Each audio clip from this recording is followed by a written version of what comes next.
आमचं गावचं घर आहे. हा आमचा भाऊ आहे. तो दगड फोडत आहे. तो त्यांच्याबरोबर मुलगा आहे. ते तिकडे वायरमॅन आलेले आतमध्ये कामं करतायत. घराचं काम चालू आहे.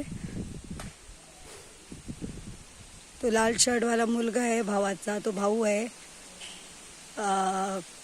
दगड फोडत आहे.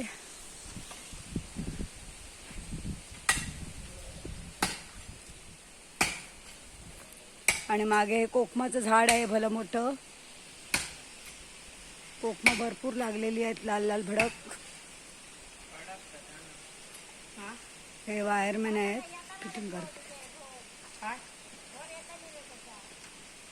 वायरमॅन काम करतायत. अजून एक आहे वायरमॅन. तो कुठे आहे माहित नाही. आतमध्ये बसलाय. भाचा आमचा बघतोय पप्पाला आपल्या काम करताना. भरपूर मेहनतीची कामं करतोय छोटा भाऊ माझा. लहानपणापासून त्याला मेहनतीची कामं करायला खूप आवड आहे.